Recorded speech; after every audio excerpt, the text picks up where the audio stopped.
सरकार, आवाम, जज, अधिकारी और अब सेना भी। बांग्लादेश में कोई सुरक्षित नहीं है। कई दिनों से जारी हिंसा बेकाबू हो गई है। इस बीच सेना के जवानों पर भी हमले की खबर है। हिंदुओं पर हो रहे अत्याचार के खिलाफ अब हिंदू सड़कों पर उतर आए हैं। बांग्लादेश में सब कुछ अस्थिर है, अशांत है। आपको यह जानकारी होगी कि बांग्लादेश आंदोलन कर रहे छात्रों ने तख्ता पलट कर दिया। प्रदर्शनकारियों ने सरकार गिरा दी। शेख हसीना को बांग्लादेश छोड़कर भागना पड़ा। पर सवाल यह है कि आरक्षण के खिलाफ उठी ये मांग शेख हसीना के इस्तीफे पर कैसे अटक गई, या फिर इस प्रोटेस्ट का रोड मैप पहले से ही तैयार था। सवाल तो यह भी है कि क्या ये तख्ता पलट क्या इन चंद दिनों के आंदोलन का असर है, या इसकी तैयारी सालों साल से चल रही थी। इसके पीछे आखिर किसकी साजिश हो सकती है, इस बात की तफ्तीश भी जरूरी है कि शेख हसीना के इस्तीफे से सबसे अधिक फायदा किसको होगा। बात उस बयान की भी करेंगे जिसने शेख हसीना के इस्तीफे की मांग को तूल दिया। क्या था आखिर इस बयान में। लेकिन इन सबसे पहले एक बार जरा इन तस्वीरों को आप दोबारा गौर से देख लीजिए। कैसे इस्तीफा देने के बाद एक महिला प्रधानमंत्री के अंग वस्त्र उछाले जा रहे हैं, उसके साथ सेल्फी ली जा रही है, उसके अंग वस्त्रों के साथ सेल्फी ली जा रही है। वैसे कहने को तो ये छात्र हैं, बेचारे बेरोजगार हैं, पर क्या इनके इस कृत्य को देखकर आपको ऐसा लगता है बांग्लादेश के राष्ट्रपिता बंगबंधु की मूर्ति पर चढ़कर उसे तोड़ते इन लोगों का मकसद क्या सिर्फ आरक्षण हटवाना था, या सालों साल से पल रही नफरत अब जाकर आपको दिख रही है। ये नफरत के बीज हैं जो अब जाकर फूट रहे हैं। क्या इस हरकत का आरक्षण से कोई लेना देना हो सकता है? इस उपद्रव का क्रांति से कोई सरोकार हो सकता है? ये आप तय करिए। शेख हसीना की सारी कपड़े, यहां तक कि उनके पालतू जानवरों को भी ये सो कॉल्ड छात्र उठाकर ले गए। विडंबना तो ये है कि ये सब कुछ हो रहा था सरकार गिरने के बाद। आगजनी, लूटपाट, दिन दहाड़े हत्या, मंदिरों का तोड़ा जाना, हिंदू महिलाओं से दुष्कर्म जैसे इनके प्लानिंग का मुख्य एजेंडा हो, जिसके बिना मकसद पूरा ही न माना जाए। आखिर ये कैसा आक्रोश था, ये कैसा गुस्सा था जो मांग पूरी होने के बाद भी शांत नहीं हो रहा था? यह आक्रोश ही था या आतंक? वैसे भूलिएगा मत कि ये वही छात्र हैं जो अभी कुछ दिनों पहले तक शेख हसीना को तानाशाह बता रहे थे। लोकतंत्र के नाम पर, आजादी के नाम पर, आरक्षण के नाम पर ये प्रदर्शन कर रहे थे, और कैसे आज वही छात्र निरंकुश, निर्लज्ज और निर्भीक होकर लोकतंत्र की लाज लूटने पर उतर आए हैं। हिंसा की ये तस्वीरें अगर साझा करूंगी तो YouTube की गाइडलाइंस को ठेस पहुंच जाएगी, लेकिन आप ये तस्वीरें गूगल पर जाकर देख सकते हैं। गूगल पर जाइएगा तो एक शब्द और है, रजाकार। उसका अर्थ भी सर्च कर लीजिएगा। बांग्लादेश में रजाकार देशद्रोहियों के लिए इस्तेमाल किया जाता है, और शेख हसीना ने अपने बयान में इस शब्द का इस्तेमाल किया था, जिसके बाद उनके इस्तीफे की मांग उठने लगी। एक बार हम आपको सिलसिलेवार तरीके से पूरा मामला समझा देते हैं, उसके बाद हम आपका रजाकार शब्द से क्या कनेक्शन है इस पूरे मामले का वो भी समझाएंगे। पहले एक बार पूरे मामले को समझ लीजिए। बांग्लादेश में आरक्षण मुद्दा रहा है। दरअसल वहां सरकारी नौकरियों पर 56% आरक्षण दिया जाता था, जिसमें 30% कोटा स्वतंत्रता सेनानियों के लिए रिजर्व था। बाद में ये कोटा स्वतंत्रता सेनानी और उनके बच्चों के लिए रिजर्व हो गया। उसके बाद उनके नाती पोतों को भी दिया जाने लगा, जिसके विरोध में कई बार प्रदर्शन हुए। साल 2018 में शेख हसीना ने प्रदर्शनकारियों की बात मान भी ली और इस आरक्षण को हटा लिया। लेकिन इसी साल यानी 2024 में 5 जुलाई को बांग्लादेश के सुप्रीम कोर्ट ने रिजर्वेशन सिस्टम को बहाल कर दिया। जो पुराना रिजर्वेशन सिस्टम था उसको बहाल कर दिया, जिससे जनता नाराज हो गई और देखते ही देखते एक प्रदर्शन आंदोलन में तब्दील हो गया। पीएम शेख हसीना जनता की नाराजगी को समझती थी। वो ये भी समझती थी कि ये विपक्ष की साजिश का एक हिस्सा भी हो सकता है, और इस बात का उन्हें पूरा अंदाजा भी था। इसीलिए उन्होंने 14 जुलाई को ये स्पष्ट कह दिया कि उनका रिजर्वेशन से कोई लेना देना नहीं है, लेकिन स्वतंत्रता सेनानियों को अगर रिजर्वेशन नहीं दिया जाएगा तो क्या रजाकारों को रिजर्वेशन दिया जाएगा?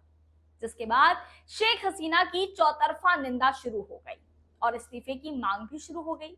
एक मैसेज ये फैलाया गया कि शेख हसीना ने प्रदर्शन कर रहे लोगों को देशद्रोही कह डाला, रजाकार कह डाला। नारा बुलंद हुआ, चिलम अधिकार होई गेला राजाकार, यानी हमने अधिकार मांगा तो हम रजाकार हो गए। ऐसा एक मैसेज जो है वो छात्रों के बीच में फैलाया गया। पर शेख हसीना ने आंदोलनकारियों को रजाकार क्यों कहा? ये रजाकार कौन थे?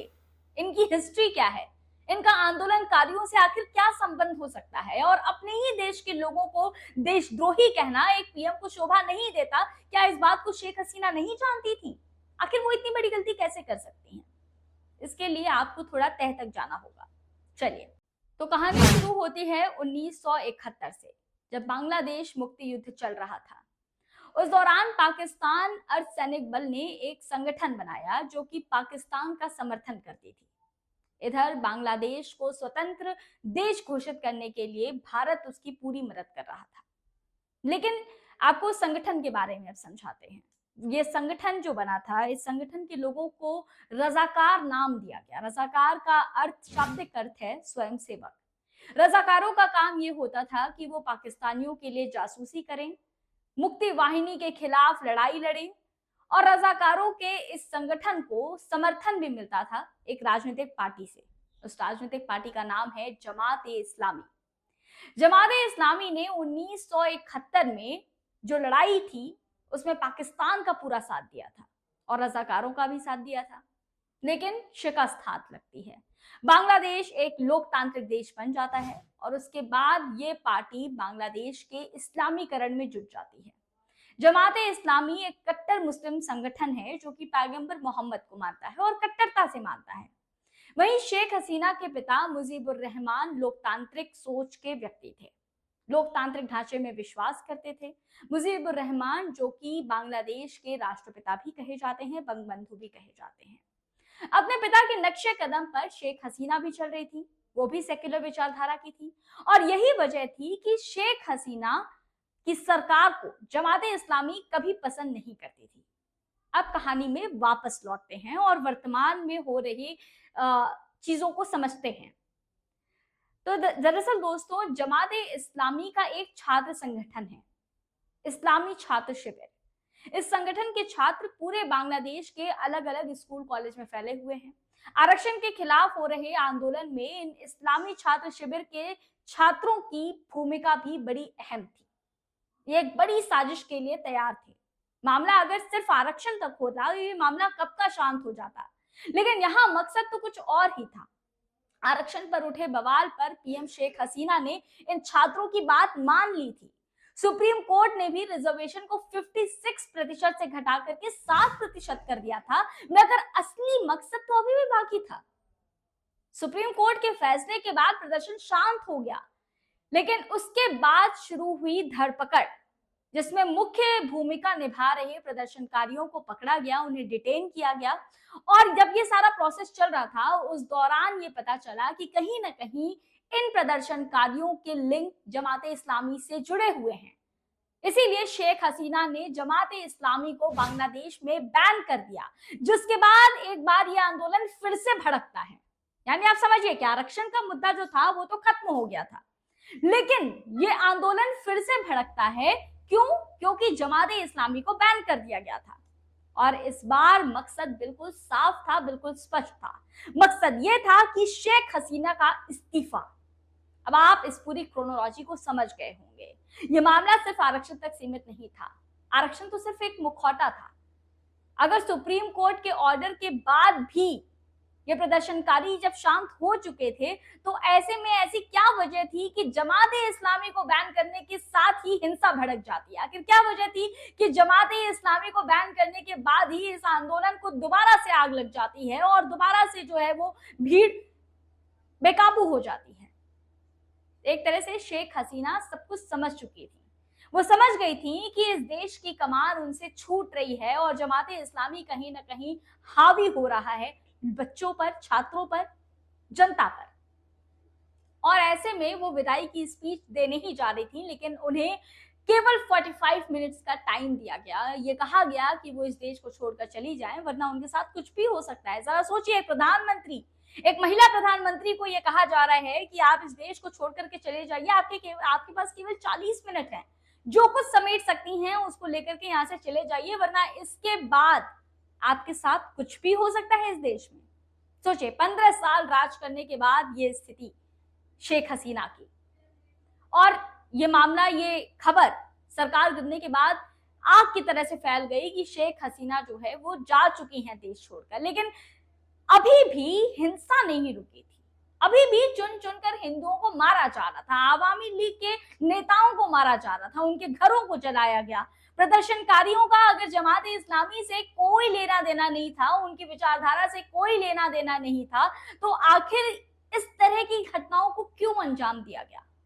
आप खुद सोचिए, बंगबंधु की मूर्ति क्यों तोड़ी गई? अगर जमाते इस्लामी की विचारधारा से ये प्रदर्शनकारी मुतासिर नहीं थे तो भारत के सांस्कृतिक केंद्र में जाकर तोड़फोड़ क्यों की गई? मंदिर नहीं जलाए जाते अगर ये बांग्लादेश के प्रदर्शनकारी जो है वो जमाते इस्लामी से इन्फ्लुएंस नहीं होते तो।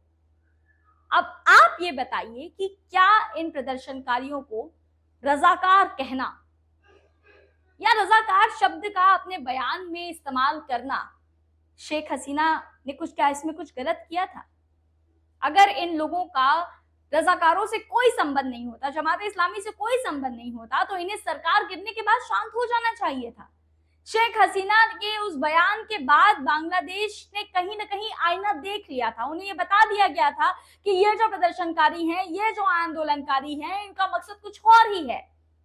ये आरक्षण को सिर्फ एक बहाना बना करके सरकार को गिराना चाहते हैं, और इस बात को शेख हसीना ने अपने बयान में कह दिया था, जिसके बाद उन्हें कुर्सी छोड़नी पड़ गई।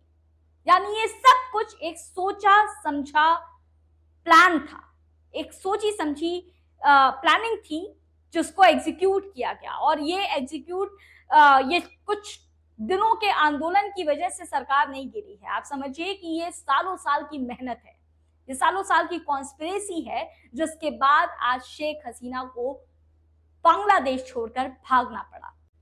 तो दोस्तों, बांग्लादेश को लेकर के ये मेरा एनालिसिस है। अगर आपको ये वीडियो अच्छी लगी तो इसे लोगों तक शेयर करिए। बांग्लादेश की खबरों पर लगातार नजर बनाए रखिए और देखते रहिए देवनागरी।